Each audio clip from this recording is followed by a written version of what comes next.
Tá chegando o Jogo Aberto ao vivo aqui na Band e a nação amanheceu de olho em outra taça. O mistão do Flamengo derrotou o Cruzeiro por 1-0, resultado que manteve o rubro-negro no G4 e deu uma pontinha de esperança no título brasileiro.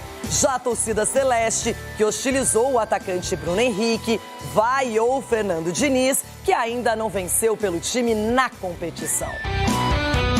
Com um time alternativo e Bruno Henrique como titular, Flamengo vence o Cruzeiro dentro da Arena Independência. Uma das coisas que eu já falei e repito, a gente precisa ser mais consistente, tanto na produção quanto nos resultados. Dormi hoje à noite e amanhã vai começar a preparar a final. E depois, próximo jogo, só pra você ter ideia, eu não sei nem contra quem é. Eu não consigo olhar muito longe porque, na minha visão, eu vou jogo a jogo. Jogo a jogo, e essa camiseta ela pede ganhar, e atrás de vitória e tentar ganhar e acostumar a ganhar. Então, fala galera, muito bem-vindo a mais um vídeo aqui no canal, né? Mas antes de começar o vídeo aí, nos apoie deixando seu like, se inscrevendo no canal e ativando o sininho para não perder um vídeo e sempre ser notificado aqui no canal. Então galera, vamos fazer aqui uma reação em corte do Jogo Aberto, Renata Fã The News comentando tudo aí sobre o Flamengo que venceu o Cruzeiro por 1-0 e teve um lance polêmico aí, onde Renata Fã e The News vão comentar aí, dar suas opiniões. Então, seja até o final e não perca nada sobre o Flamengo aqui. Então, sem mais relações, fica agora aí com o vídeo. Bom, e aí, Leão? Nenhuma novidade, né, Dedê? Que o Flamengo está jogando bem com o Felipe Luiz, que o time se encaixou com titulares, com equipe mista, com reservas. Realmente o padrão mudou. E ontem, graças à bola parada, já foi assim no jogo do Inter também, não Valeu, é? Marlon. O Davi Luiz se apresentou, cobrou uma falta perfeita, definiu o placar. E o Cruzeiro não venceu com o Diniz no Campeonato Brasileiro ainda. Valeu, só Marlon. na Sul-Americana. Final 1-0 pro Mengão e a história a gente conta aqui. Agora, valeu, Marlon. Os olhos da Arena Independência estavam voltados para ele. Suspeito de participar em um esquema de apostas, Bruno Henrique foi a campo e com a braçadeira de capitão. Tava muito tranquilo, muito bem e sereno porque ele sabe que é inocente. Então assim, primeiro é até um pedido, né? Pra gente respeitar a presunção da inocência. Quem apareceu primeiro foi o ataque do Cruzeiro. O zagueiro Vidalba, se aventurando lá na frente, obrigou o Rossi a fazer uma bela defesa. Já o capitão do Flamengo não pode vacilar na frente dele. Em duas arrancadas, por pouco, Bruno Henrique não abriu o placar. Ele não acertou a mira, mas mudou a partida na volta do segundo tempo. BH foi derrubado na entrada da área. Cássio montou a barreira, mas a bola morreu no fundo da rede. Tava deitado no chão ali, né, para não deixar aquela bola rasteira. E quando eu olhei, a bola já tava passando pelo Cássio ali, mas é um erro coletivo. Diniz mexeu no time, trocou o Matheus Pereira por Lautaro Dias. A torcida não gostou. Foi uma opção, não sei, não entendi. Chegar aqui também no Pereira. Mas igual eu falei, não, o Cruzeiro não é só o Matheus. Tem muitos jogadores, a gente tem um elenco muito bom. Ele achou que tinha que trocar, tudo bem, eu tenho que aceitar como profissional. A questão da mobilidade, ele também estava doente esses dias, eu não sei se ele estava nas melhores condições, mas eu achei que faltou assim, intensidade para a gente manter a pressão. Barreal, que foi para o meio, levou perigo no chute de longe. Caio Jorge, no rebote, pegou mal na bola. Já o Alcaraz pegou muito bem no rebote do escanteio. Seria o segundo gol do Flamengo, mas acabou sendo anulado pelo VAR. É muita interpretação, né? Eu não sei até onde vai a regra do que, como o Alexandre participou do lance, mas se estão 5 árbitros lá no VAR e decidiram anular o gol sem ter chamado o juiz para olhar, então é porque eles estavam muito certos do que a regra diz. Um gol que não fez falta. O Flamengo suportou a pressão até o apito final, garantindo a vitória rubro-negra. A gente não tem muito o que fazer, é trabalhar e tentar buscar o resultado positivo no sábado. Uma das coisas que eu já falei e repito, a gente precisa ser mais consistente, tanto na produção quanto nos resultados.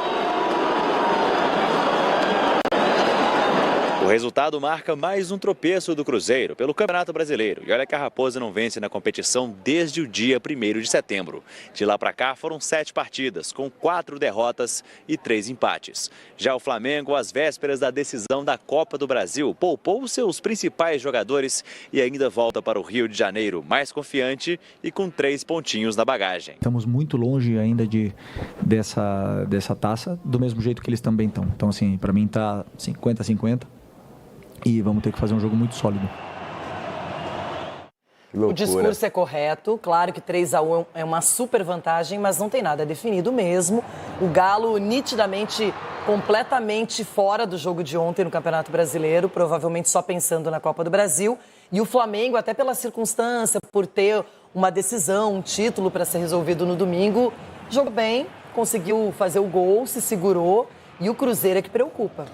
Preocupa porque esse sistema do Diniz demanda tempo, né, Loirão? Ele tá na reta final já da temporada, reta final do Campeonato Brasileiro, tem uma decisão aí pela frente, mas preocupa esse estilo de jogo, porque demanda tempo para você fazer com que os jogadores entendam o que o Fernando Diniz quer. A gente estava comentando aqui agora a matéria rolando, você vê o desespero do Cássio, né? Quando a bola passa pelos pés dele, ele nunca foi um primor com os pés, um ótimo goleiro, mas qualidade com os pés nunca foi aí a melhor qualidade dele, então ele sente ali o nervosismo, a própria saída de bola do Cruzeiro ainda não está com esse entrosamento ideal. O Flamengo muitas vezes adiantava a marcação, muitas vezes conseguiu recuperar a bola dentro da área, sem criar maiores perigos, mas assim, adiantando a marcação, dificultava a saída de bola do Cruzeiro. O Cruzeiro está com dificuldade em entender esse processo do Diniz aí. E interessante que pouco utilizado até pelo Felipe Luiz, mas ontem o herói da partida foi o Davi Luiz, que cobra uma falta perfeita, rápido, ele percebe que a barreira abre e aí cobra rapidinho. Os jogadores do Cruzeiro, quando eles mesmos se dão conta, o gol já tinha acontecido, o Cássio não conseguiu fazer a defesa. O Cássio aí, não, o Cássio não teve culpa, não. Agora, o Davi Luiz foi super aclamado pelos companheiros e até o Felipe Luiz comentou que ele é um cara que é uma liderança que não precisa usar abraçadeira, não precisa ser o dono do discurso, mas que no dia a dia a presença do Davi é muito importante para o grupo. Foi o que a gente falou também em relação ao Felipe Luiz, lembra? Será que os jogadores vão respeitar o Felipe Luiz? Vai respeitar, porque ele tem uma conduta no dia a dia extremamente profissional e aí esse comentário também é para o Davi Luiz. Não é fácil para o nível do jogador, a história que ele tem, ficar no banco de reserva e jogar uma hora ou outra e quando joga ele consegue fazer o papel dele. E ontem o Felipe Luiz, quando fala em relação a essa liderança, ele dentro do dia a dia ali do Flamengo deve ser um cara muito importante para o elenco. E tem o Bruno Henrique, que foi manchete em todos os sites, programas de televisão e mídia em geral, por conta de investigações por manipulação de resultados. E mesmo assim, o Felipe Luiz comentou que ele disse que é inocente, quis jogar, se apresentou, foi capitão na partida. E, de certa maneira, eu gostei da atuação. Jogou bem. Eu não sei se eu conseguiria jogar, não. A verdade é essa, cada um tem a sua resiliência, né? Como é que você foca no teu objetivo, quando ele se coloca à disposição do treinador para jogar, e aí tem a oportunidade de ser capitão, e também pela liderança, né? Muito tempo jogando pelo Flamengo, e ontem ele foi um dos destaques. O Flamengo poderia ter aumentado a conta, até fez um segundo gol com o Alcaraz, mas depois da revisão do VAR, acabou sendo anulado o gol. Na minha opinião, nada a reclamar, inclusive não deu tanta polêmica assim, não sei se para você tem alguma questão. Não, assim, quando tem interferência do VAR, da tecnologia, a gente fica meio sem saber o que falar. Eu não tenho muito claro não se o árbitro, junto com o VAR, eles foram assertivos nesse lance aí, não. Mas enfim, já que eles traçaram a linha, segundo o árbitro nem foi chamado, né? Nem foi pro monitor. Segundo a arbitragem, né? O grupo de arbitragem ali, a interferência do Alexandre ali nessa bola aí, ó. E aí acabou anulando o gol, que foi um golaço, por sinal. Eu gostei da arbitragem do Gustavo Bauerman, que a gente... Só esse detalhe aí, né? A gente critica tanto e tem atuações muito ruins de árbitros ao longo da Série A deste ano. Mas essa eu achei que foi bem anulado, viu? Ou do jogo do Corinthians também, a gente não falou nada do árbitro, né? Do clássico, né? Porque o seu sósia, o Wilton Pereira Sampaio, foi bem. Sem polêmica. Agora, Diniz é que não está bem. Até conseguiu a classificação para a final da Sul-Americana. Super importante, é uma probabilidade de título, tem o Racing ainda pela frente. Mas no Brasileirão, o time não engrena. Eu concordo com você, essa saída de bola curtinha, sem dar aquele chutão, parece que ainda está atrapalhando o Cruzeiro. Os jogadores não assimilaram ainda 100% e o Matheus Pereira saiu bravo com o Diniz quando foi substituído. o time que vai cobrar falta, ele coloca 3, 4 jogadores junto da barreira. Não, mas, essa regra mudou. Mas é exatamente por isso que eles estabeleceram que ele não pode colocar... E eu acho essa a interpretação. Eles colocavam uma outra barreira junto e, de repente, essa barreira saía. Aí que eles estabeleceram que tinha que ter 1 metro de distância. Então, você tinha que ficar 1 metro à frente da barreira. Não é o caso ali. No caso ali, o Plata, ele está do lado. Ele não interfere em nada na execução do lance. Então, acho que a interpretação... eu acho que o árbitro nem viu, tá? Acho que o árbitro nem levou isso em consideração. Mas a interpretação, se houve revisão ali, é de que assim... Seria procurar pelo em ovo. A participação dele não interfere em nada, porque ele não está na frente, ele está ali do lado tentando apontar alguma coisa. Talvez no máximo possa ter tirado a atenção. O erro ali é um erro grave do Marlon, que ele sai, não sei por que ele sai da barreira. O que faz o Marlon ali, sai, deixa e dá todo o espaço para passar. Eles se preocupam tanto em colocar um cara deitado atrás da barreira... Mas aí o problema e aí vai o outro e abre a barreira. Os outros aí não foi jogador deitado, foi jogador aberto, né? Dá pra entender por que ele sai. Abriu a barreira ali. Agora, no lance, quem sou eu para discutir com a Renata, né? Mas essa interpretação de que a bola ter resvalado nas costas do jogador do Flamengo coloca o Alcaraz em impedimento e que o jogador do Cruzeiro... a intervenção dele no lance é colocada como um desvio. Não é um desvio. Desvio é quando a bola vem numa direção, sofre um desvio. No meu modo de entender. Ali ele rebate a bola. A bola volta. A ação que faz a bola voltar é uma ação do jogador do Cruzeiro. E aí tem um desvio do jogador do Flamengo. Então, para mim, a minha interpretação é... que ali não havia impedimento. É o jogador do Cruzeiro que faz a bola retornar. Não é do Flamengo. Se é o do Flamengo que faz a bola retornar, não. Ele está caído, a bola bate nas costas dele. Isso tira a condição isso desabilita o jogador do Flamengo, porque a bola bate nas costas dele. Eu, sinceramente, não consigo entender essa interpretação. E além do fato, aí sim, ela até colocado. Como é um lance interpretativo, o VAR não pode decidir. O VAR tem que convocar o árbitro. Sugerir. Vem aqui dar uma olhada para você ver. Não é assim, tá na frente ou não tá na frente. Essa questão é entendida como um desvio, como sim ou como não. Não é factual, é interpretativo. E, em função disso, é necessário que o árbitro de campo, que é quem tem que tomar a decisão, vá olhar no VAR. E eu duvido muito que o árbitro tenha conseguido enxergar o desvio no Alexandre. Que é um desvio, a bola muito próxima ali, pela visão, ele não enxergou. E ao ser informado disso, ele deveria avaliar e olhar no monitor.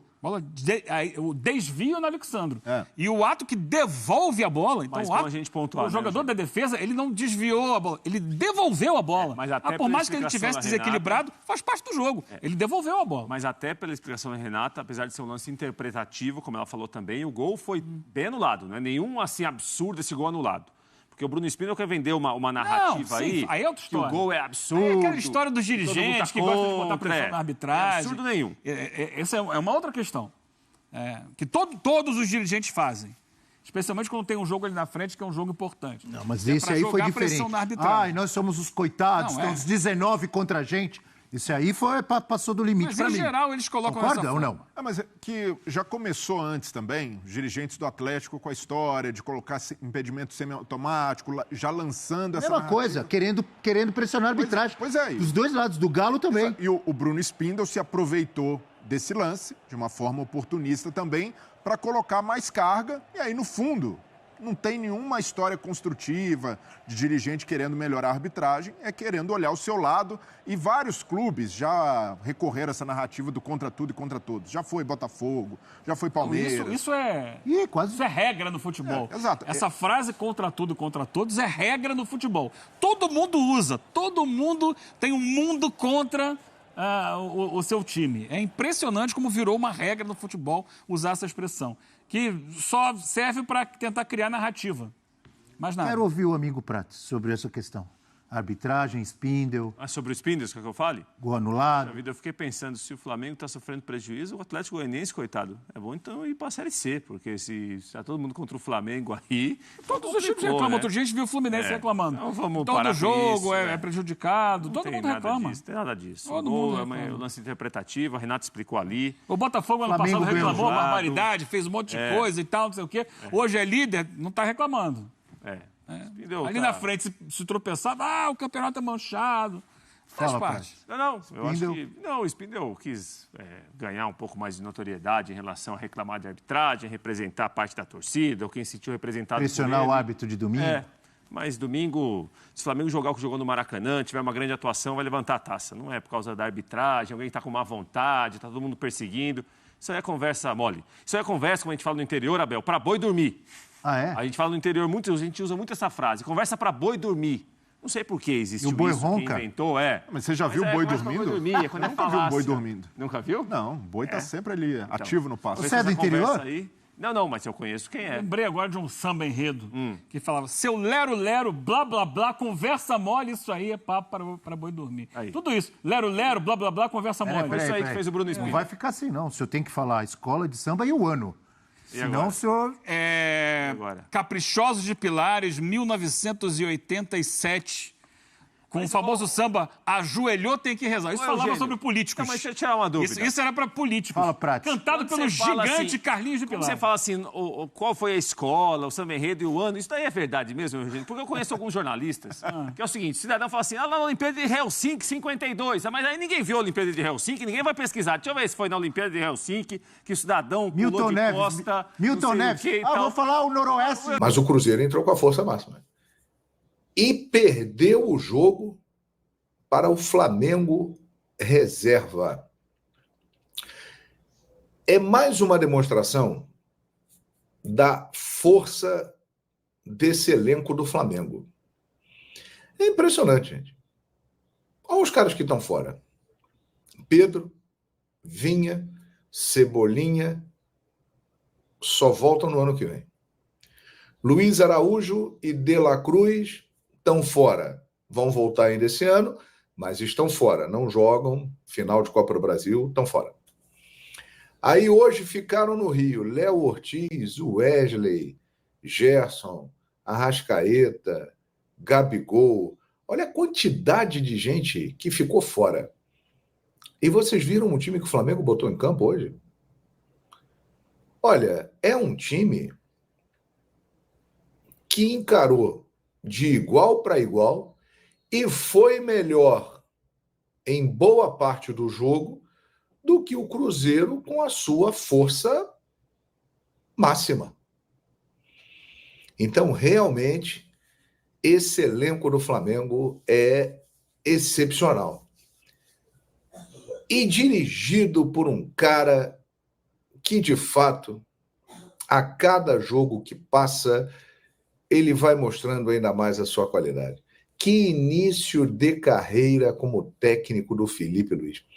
Gente, ele hoje, contra o Cruzeiro, ele completou o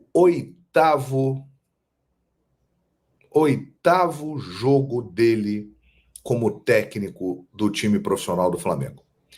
Ele conseguiu até agora 5 vitórias,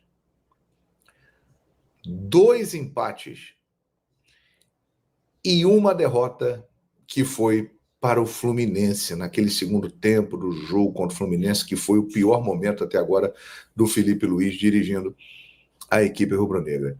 Mas é incrível como ele, com tão pouco tempo de experiência como treinador, ele tem o controle absoluto da situação, ele sabe comandar o time e ele enfrenta de igual para igual técnicos muito mais experientes do que ele. Há quanto tempo que o Fernando Diniz está nessa praia aí? Pô, no mínimo uns 10 anos. Me lembro quando o Diniz apareceu ali no Audax, em São Paulo, com mais destaque e tal. Isso já tem uns 10 anos. E o Felipe Luiz hoje, de novo, encarou um treinador que ele enfrentou muitas vezes como jogador, inclusive ele falou isso na coletiva. Ele conhece muito bem o Diniz, a forma do Diniz jogar, ele já sofreu muito com isso, e ele armou o seu plano, a sua estratégia. E olha, gente, o Flamengo, o Cruzeiro começou melhor. O Cruzeiro começou melhor o jogo, Mas o Flamengo, logo no início, ali com 20, 25 minutos do primeiro tempo, ele foi encaixando a sua forma de jogar, foi se impondo no jogo, foi dominando e ganhando mais posse de bola e criou oportunidades no primeiro tempo, principalmente através de Bruno Henrique. O segundo tempo, o Flamengo foi melhor do que o Cruzeiro, embora o Caio Jorge tenha perdido uma chance clara de gol que ele não costuma perder. Mas o Flamengo foi melhor no segundo tempo, praticamente todo, do que o time do Cruzeiro, né? Então chama a atenção como o Fernando Diniz, né, foi dominado pelo Felipe Luiz, que é um cara que está começando agora, gente. Ele tem 8 jogos como profissional. Ele pode ser campeão da Copa do Brasil no domingo com 9 jogos como técnico profissional de futebol. Então, realmente, o Felipe Luiz, ele é um caso à parte. Tudo aquilo que se falava dele quando ele jogava, o Felipe Luiz, dentro de campo, ele já é um treinador, ele muda posicionamento dentro de campo, ele já arruma o time. Aquela famosa entrevista do Barroca para o Charla Podcast, que ele contou que o Felipe Luiz em campo ganhou um jogo dele, ele dirigindo o Coritiba e o Felipe jogando pelo Flamengo, ele com uma mudança que o Felipe fez no campo, ele desmontou o esquema do Barroca e o Flamengo ganhou o jogo lá no Couto Pereira. Então ele vai confirmando na prática que ele realmente é um treinador excepcional, né? E conseguiu hoje mais um grande resultado, porque, repito, o Flamengo poupou a sua equipe principal. De titular hoje, quem jogou? O Rossi. O Bruno Henrique, ele é um titular, mas ele hoje está disputando a posição com o Michael. Ele não é um titular absoluto. O Plata, a mesma coisa. É um cara que não dá para afirmar assim, o Plata é titular do Flamengo. Então, de titular mesmo, jogou o Rossi. E o Flamengo conseguiu um resultado excepcional, que já era para ter conseguido semana passada no Beira-Rio contra o Inter. Só que aquela falha ali no meio-campo do Everton Araújo, surgiu o ataque, o Léo Ortiz bobeou também naquele gol lá. Léo Ortiz, que é um monstro de zagueiro, bobeou no meio de semana contra o Internacional e bobeou domingo contra o Atlético, e o Inter foi lá e empatou o jogo.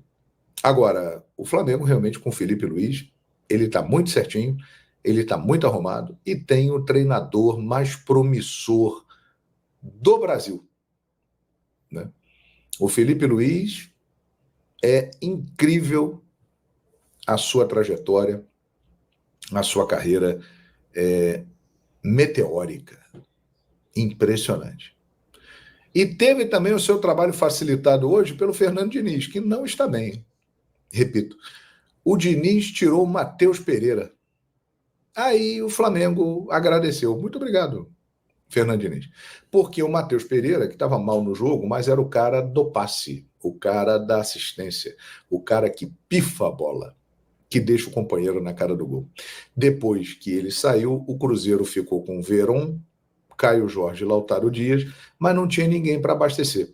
Quem tinha que fazer isso é o Matheus Henrique, que é um volante, é um jogador de movimentação excelente, mas não tem essa capacidade criativa. Então o Fernando Diniz acabou facilitando o trabalho do Felipe Luiz, que vai começando a ganhar peças importantes no elenco do Flamengo. Esse Everton Araújo, eu sei que tem muita gente que pegou no pé dele, porque ele falhou lá no gol contra o Internacional, mas não foi só ele não, hein? Mas ele falhou no gol contra o Internacional.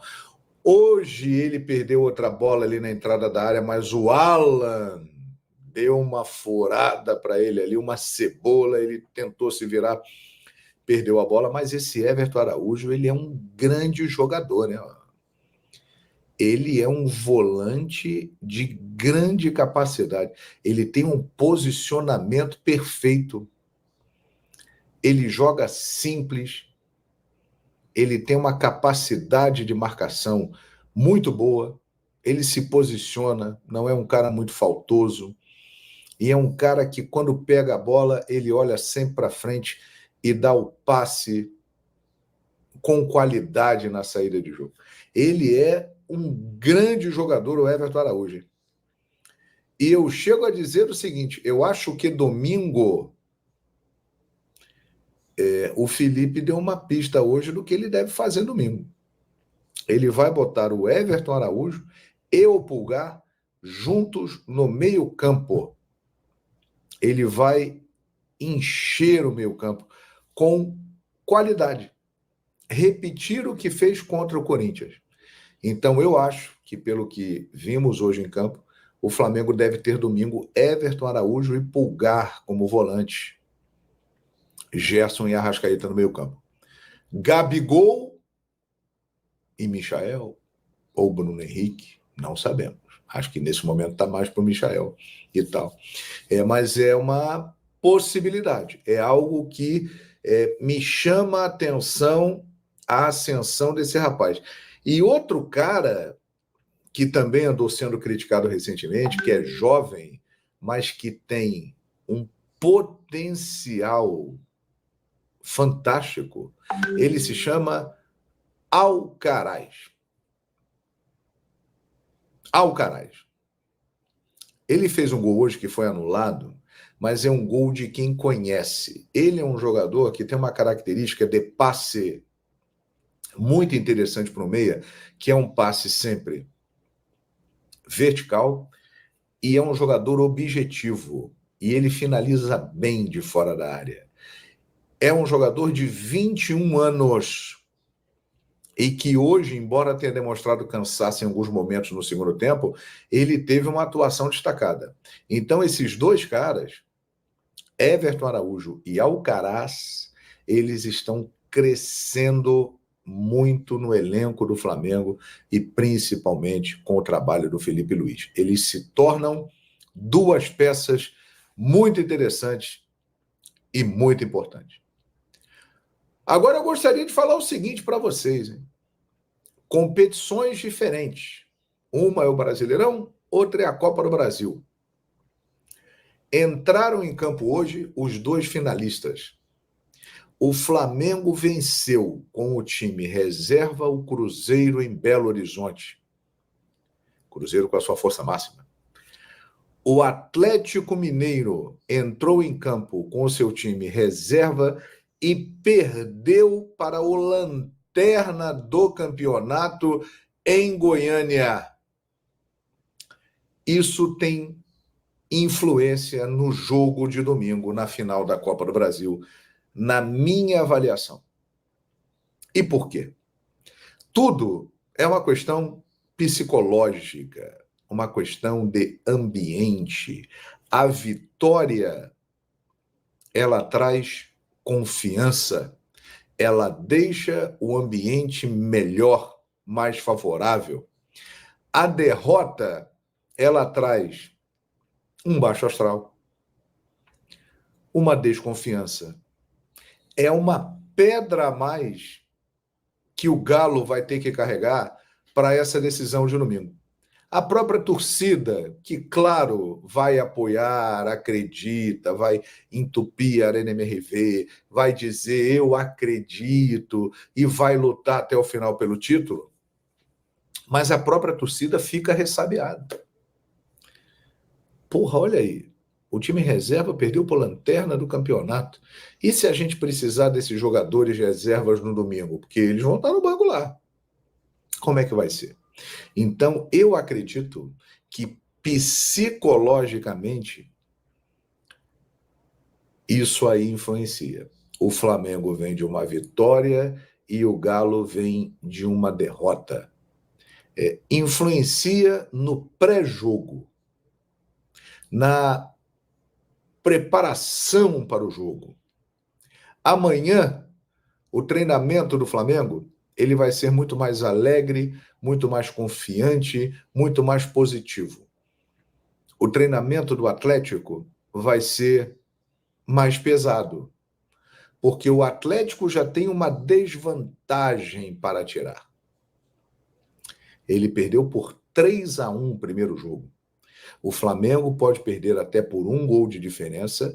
Se o Atlético vencer por 2 gols de diferença, a decisão vai para os pênaltis. E para ser campeão tem que vencer por 3 gols de diferença ou mais. O Atlético já tem uma missão difícil. E aí esse resultado de hoje, ele coloca mais peso nas costas atleticanas. Eu não tenho a menor dúvida disso. E a gente já tira pela repercussão do resultado.